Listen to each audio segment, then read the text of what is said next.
Grimoire chromé. Chapitre 8. Incognitour. Comme tous les politiciens, l'ordonnateur apprécie les bains de foule. Au même titre que ses poignées de main anachroniques, il le pratique à sa manière, en anonyme. Il aime se balader dans les rues, prendre le pouls de mentrice, se laisser surprendre par le hasard des rencontres. Ça l'aide à faire le point, à ordonner ses pensées. Aujourd'hui, il a précisément un grand besoin d'analyser ses options. Son poste est en danger, certes, mais il n'a pas joué tous ses atouts. Il doit prendre du recul. Là où les Mantrix feraient des calculs probabilistes jusqu'à en assécher un gisement de trisélénium, lui préfère marcher incognito dans la foule. Son souci est qu'une célébrité telle que lui modifie par sa seule présence le comportement des personnes qui l'entourent. Un peu le même principe qu'en physique quantique. L'observation influe sur le système observé. S'il veut se fondre dans la foule, s'extraire momentanément de la pesanteur de son rôle, gagner ne serait-ce qu'un petit degré de liberté, il doit faire de la discrétion un art. Dissimuler son apparence, rien de plus facile. Les gens rêvent en permanence, lunettes et yeux cyber habillent leur environnement de skin aux possibilités infinies, transformant la route en fleuve numérique, les bâtiments en auberges rustiques tout en boiseries, les véhicules en jouets pour enfants ou les passants en personnages de jeux holo. Chacun préfère découvrir la ville comme il la désire, plutôt que telle qu'elle est réellement. Il est plus facile de ne pas être vu quand les autres ne veulent pas voir. L'ordonnateur se promène donc en toute discrétion, vêtu d'un long impair démodé. Il porte un masque parcouru de taches évolutives qui lui dessinent un visage figuratif en noir et blanc. Ainsi camouflé, il se fond dans une mosaïque d'extravagance. À sa droite, des gamins éclatent de rire en connivence avec un cible aux cheveux remplacés par des diodes qui changent subtilement de teinte chaque seconde. Un Meditech, dont les bioustes révèlent le squelette par phosphorescence, promène une petite robotique, cheveux courts et nuages de microbots qui s'assemblent et se réassemblent pour altérer sa silhouette. Les Citac lambinent et flânent. C'est typiquement le genre de tableau qui attendrit l'ordonnateur. La ville est aussi bariolée, inventive et mouvante que ses innombrables tendances. Libérée des apparences, la société Mantri a rendu définitivement obsolètes les questions de genre, d'origine ethnique ou tout autre marqueur social. Il suffit d'observer les familles qui se promènent. Les couleurs de peau sont mélangées, taille et corpulence ne caractérisent plus le rôle parental. Tout est fait pour rappeler qu'il n'y a qu'une seule catégorie, qu'une seule case, l'humanité.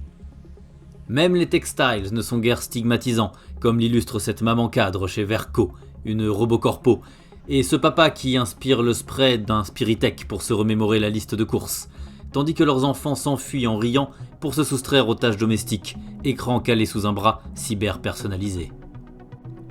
L'ordonnateur observe tout ce petit monde, fier des accomplissements de Mantris. Est-il ordonnateur pour satisfaire son peuple ou pour son plaisir égotiste ? Oui, il apprécie le pouvoir. Oui, il tire une satisfaction personnelle, un brin narcissique, à voir ses choix stratégiques s'incarner dans ces 1000 destins croisés qui goûtent au bonheur inconscient de n'avoir à se soucier de rien. Il aime cela. Tenir les rênes, surtout lorsqu'elles sont invisibles. Contrôler la situation sans jamais le montrer. Jouer avec 3 coups d'avance sans montrer sa position. Il aime cela car il le fait pour son peuple, pour la cité, pour cette matrice qui lui a tout donné. Son statut, son intelligence, son pouvoir, sa famille, son avenir, sa liberté. Il aime Mantris. Il se sacrifierait pour elle. Se refocalisant sur les raisons de sa présence, il se met à l'affût de signes d'agitation ou d'inquiétude. Apparemment, la défaite d'hier à l'Apologium n'a pas marqué les esprits. Il faut dire que dans un monde ultra connecté, rien n'est plus vieux qu'une info de la veille. Cette apparente indifférence lui laisse un arrière-goût mitigé. Ça l'arrange de ne pas être au cœur d'une tempête médiatique, mais il regrette que personne ne réalise à quel point cette défaite pose des soucis d'approvisionnement en trisélénium. Ce n'est pourtant pas faute d'avoir alerté sur ce risque. Les miracles technologiques de Mantris reposent entièrement sur ce cadeau des dieux. Mais un minerai reste un minerai, il s'épuise. Le cerveau des Mantris semble l'avoir oublié. Il ne veut y croire, il ne peut y croire. Une fois qu'on a effleuré la possibilité de l'immortalité, comment accepter le moindre obstacle ou retour en arrière ? Afin de dissiper ses derniers doutes, il s'immerge dans le flot des conversations virtuelles, abaissant ses filtres et programmant une recherche par mots-clés. Canal commun, Ruo Sio, Medicodeur, Tentin. Oui, Dans 2 minutes et 40 secondes. Mais je sais que c'est urgent. J'arrive et j'ai tes Meditech. 5 boîtes, c'est une méga promo. Une, ça suffisait. Ben quoi, on s'en dalek. Canal commun, Cléant, cryptologue, Nefty. Je reçois un avertissement pour retard. Un jour d'apologium. J'efface. Ça me code. Canal commun, Anna, scribot professionnel, Damas. Fournir la Bible univers du romance sur fond de panique à la bourse? Donnez-moi 4 jours. Et 3 skins d'immersion bonus. Canal commun, Sasumaru, excité. C'est pas Ella, le mec en impair avec son masque? De qui tu parles? Pourquoi tu me réveilles? Ella, l'holographe, botte à claque, là-bas? Connais pas. Rien à foutre. Mec, c'est quoi ton problème? Qui connaît pas Ella? Son dernier simulitac, c'est du lourd, mon pote. Il dénonce les Montrix qui veulent voter pendant les consultations. Les zonzombes? Ouais, déjà que les vieux nous font bien chier avec leur vote, maintenant s'ils rajoutent les morts, Tu dis qu'elle a... Elle a? rendors-toi. L'ordonnateur pince les lèvres pour masquer son sourire.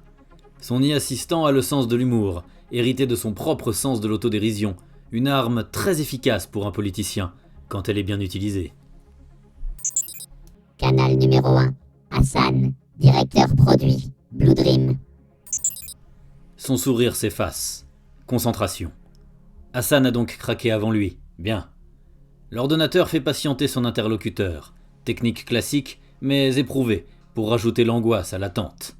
Il reprend sa marche d'un pas tranquille, le temps qu'opère son petit coup de pression. Ordonnateur, pourquoi ne pas m'avoir déjà contacté? Pourquoi l'aurais-je fait? Allons-nous vraiment jouer à cela? Nous sommes 2 à avoir misé gros, nous serons 2 à essuyer les pertes. La différence entre vous et moi, Hassan, c'est que je n'ai pas mis en jeu mon bioste légendaire. Vous avez fait bien davantage. L'opération minage n'a pas été approuvée par consultation populaire, n'est-ce pas? Hassan panique. Il abat ses cartes bien trop vite. Tant mieux. Son imprudence révèle à l'ordonnateur tout ce qu'il voulait savoir. 1. Hassan ignore qu'il n'a pas lancé minage. Il croit à tort disposer d'un atout. Si l'information devenait publique, l'ordonnateur passerait peut-être pour incompétent, mais pas pour corrompu. C'est un costume plus facile à endosser face aux électeurs. 2. Ce n'est pas non plus Hassan qui a lancé l'opération. Il ne se saborderait pas ainsi. C'était hautement improbable, mais cela fait toujours un suspect d'éliminer. 3. Hassan a besoin de lui, sans quoi il ne se hasarderait pas à le menacer aussi ouvertement. La situation peut donc encore tourner à son avantage.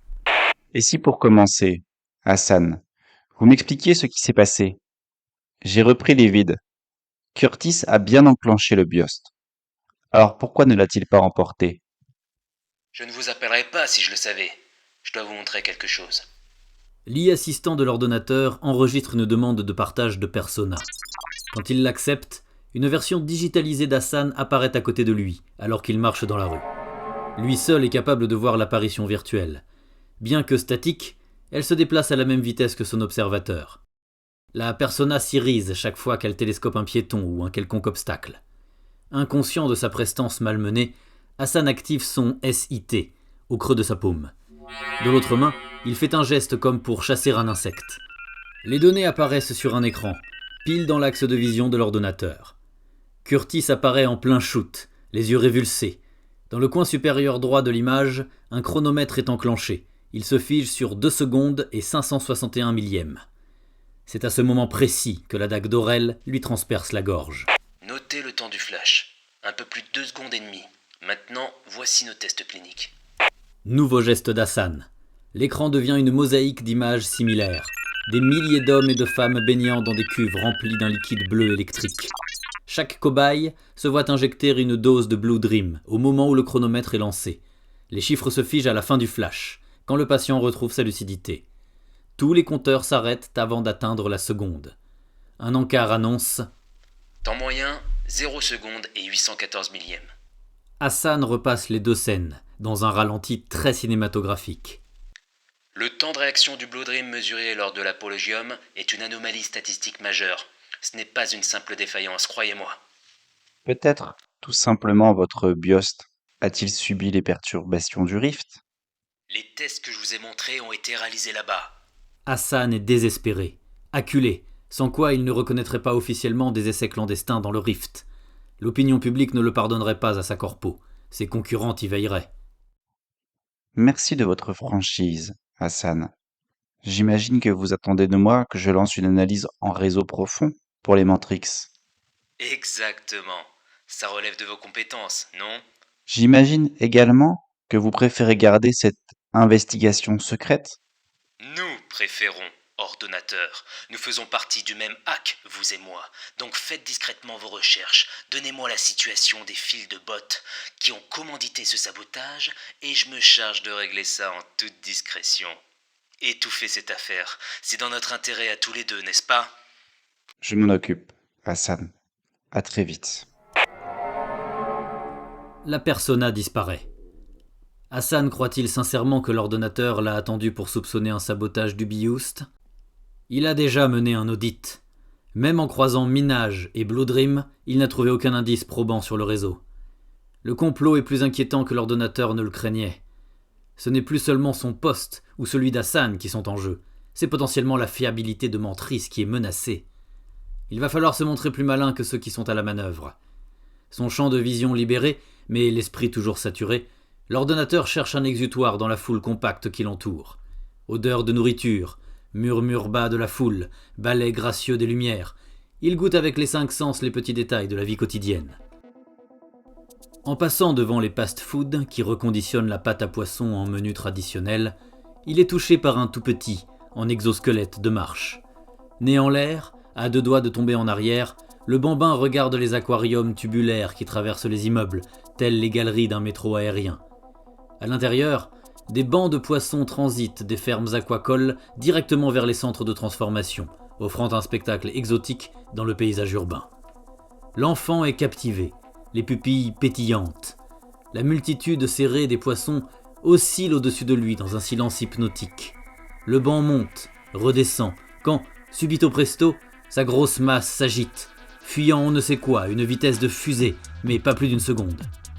Avec l'habileté intuitive des enfants, le garçonnet se sert de la paume de son exosquelette pour éclairer les poissons et les faire s'agiter.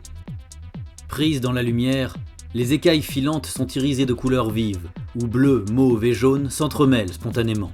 Le bambin s'esclaffe en balayant tout le tube. Pas de ce rire d'adulte qui se contient, mais d'un épanchement de gaieté qui éclabousse les passants d'une onde joyeuse. Attablés au fast-food, devant leur plat qui a mijoté pendant 3 heures, ses parents le regardent, attendris, sans se soucier de manger ce qui émerveille leur enfant. L'ordonnateur absorbe la scène, s'imprègne des détails. Peut-être Satine pourra-t-elle les ressentir à travers lui. Un jour ils viendront ici, il lui a promis. En attendant, l'ordonnateur ressent la ville pour 2. Il porte son regard plus loin, vers une maman qui fait essayer à son fils des bioustes de maquillage. Ils rient tous les deux, en découvrant l'effet du phare à pupille. Les yeux de l'ordonnateur fondent à nouveau.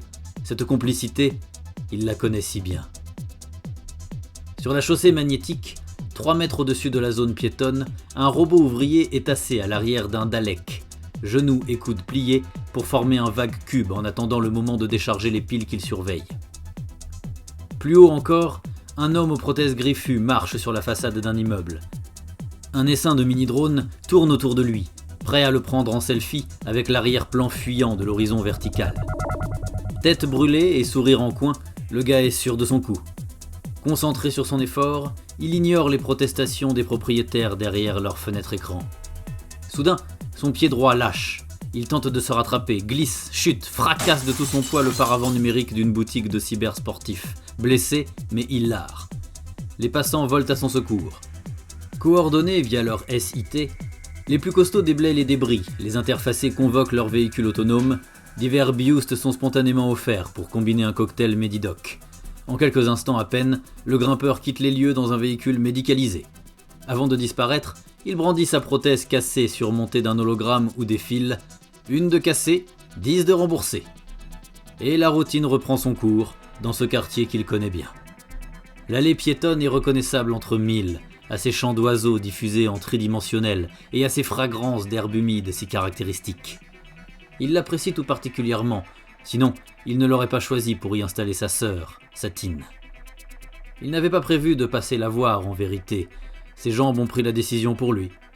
Rien d'étonnant, chaque fois qu'il traverse une crise, lorsqu'il sent qu'il est sur la tangente, en train de perdre le contrôle, lorsqu'il a besoin de la tiédeur d'une présence familière, d'un cocon où détricoter son cœur et ses angoisses, l'ordonnateur finit toujours par toquer à la même porte.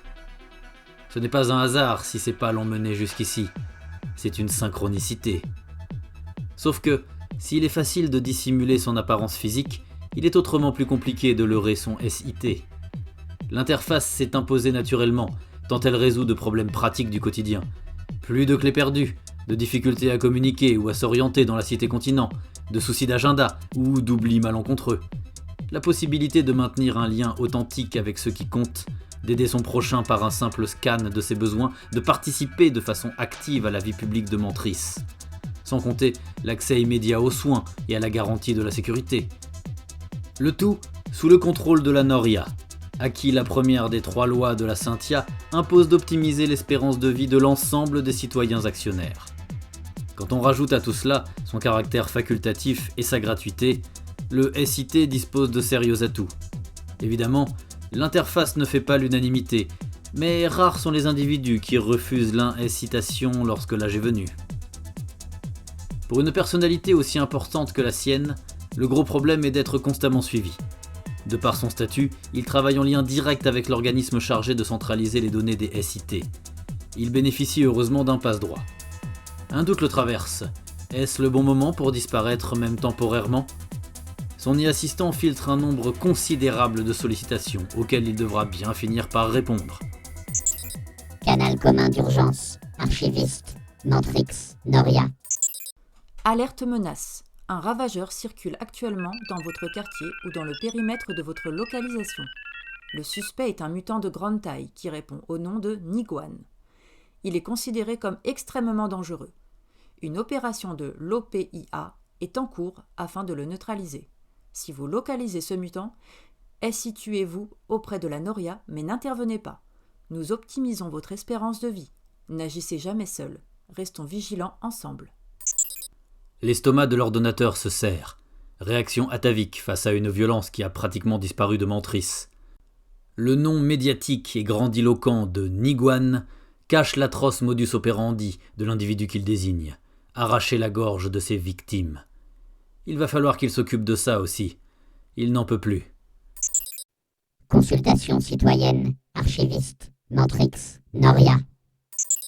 Êtes-vous favorable à l'instauration d'une prime Crésus offerte pour la neutralisation d'un mutant ravageur ?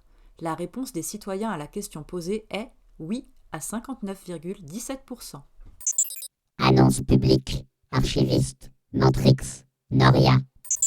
Après consultation citoyenne, une prime Crésus est provisionnée afin d'accélérer la neutralisation du mutant ravageur dit Niguan. Cette prime doit être réclamée par un tracker assermenté. Son montant sera défini par les instances de la bourse. À tout citoyen, ne mettez pas en péril votre espérance de vie. Préservons notre sûreté ensemble. Vous souhaitez en apprendre davantage ? Contactez la persona Camille. L'ordonnateur soupire.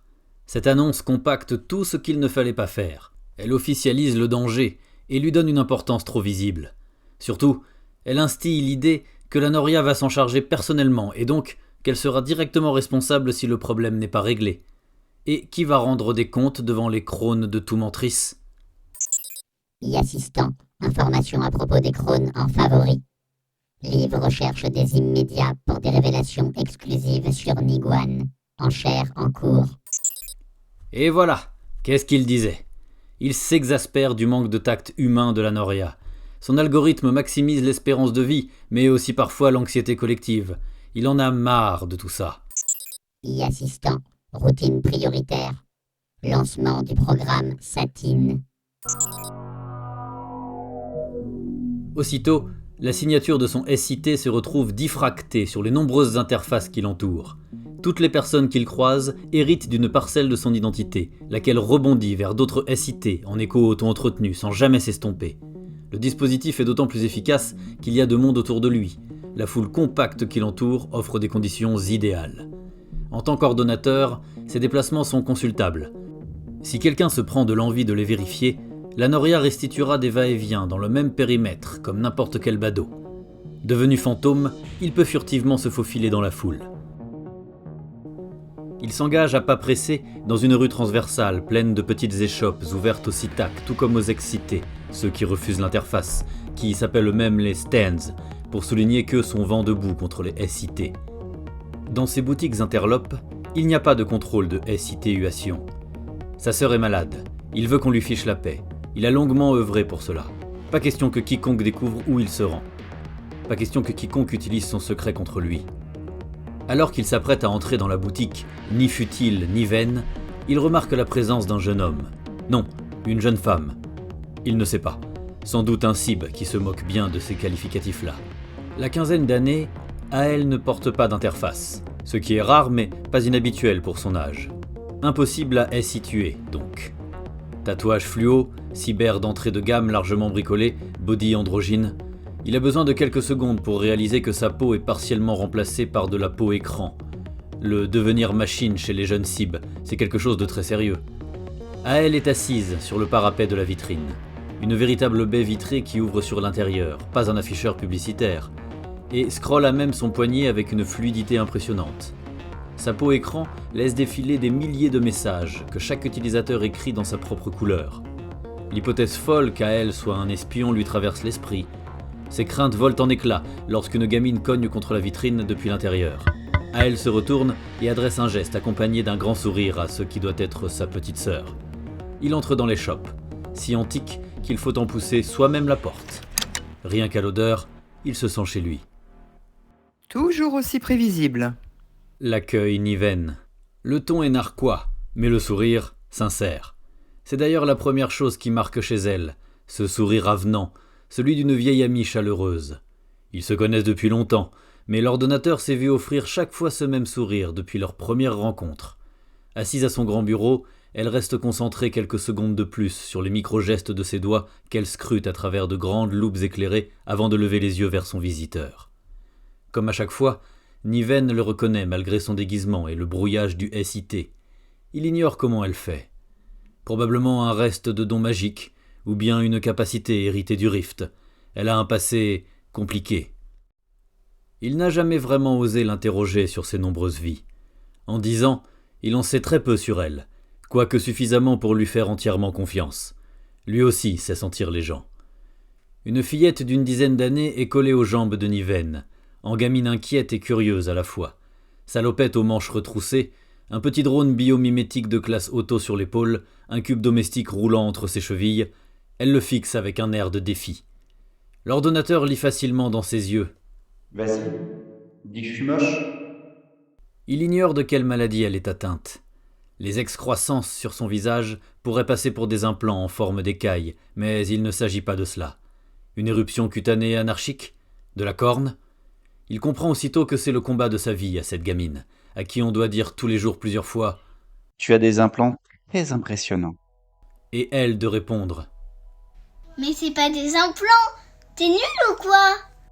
Je suis malade, ça se voit. Mais les Meditech, ils disent que c'est pas grave pour les autres. » Comment tu t'appelles ? Elle le regarde fixement. « Ben alors réponds !» L'encourage Niven quand l'autre se presse plus fort contre la jambe. Onyx, lui c'est Sphax. Coup de menton vers l'épaule. Et lui Kubu. Mouvement de cheville. Et toi? Tu ne m'as pas reconnu ? Je suis Ayla, l'holographe. Pourquoi tu mens? Tu me prends pour qui? Je suis pas crédible moi. Crédule. La corrige gentiment Niven. Dis, Onyx. Enchaîne le visiteur. Je me demande, est-ce que les Ongans de Naiwen, ils ont toujours cette horrible odeur ? Onyx fait une grimace que ses excroissances rendent plus expressive encore. Il rit de bon cœur, accompagné par Niven. Il est content pour Onyx. Si quelqu'un peut l'aider, c'est bien l'ancienne Arcante. Il s'attarde un instant sur l'étrangeté de sa peau, hybridée d'écorce suite à un sortilège raté. C'était il y a plus de 20 ans, et ça lui a valu un exil dans le Rift. Son apparence d'arbre millénaire lui provoque toujours le même effet, un mélange de compassion et de tristesse. « Je vais m'occuper de monsieur. » Prévient Niven en s'écartant d'Onyx. « Tu restes là, je reviens. » Mais c'est toujours la même chose. Quand il y a un grand qui arrive, on me laisse toute seule, c'est pas juste. Boudeuse, la gamine s'assoit sur un canapé qui fait office de siège pour les clients et les patients. Aussitôt les adultes hors de sa vue, Onyx s'allonge, ferme les yeux, fait un petit bruit mouillé avec sa bouche, glousse en plaçant ses mains sur son visage. Elle frissonne par anticipation, elle sait ce que ses nouvelles amies lui réservent.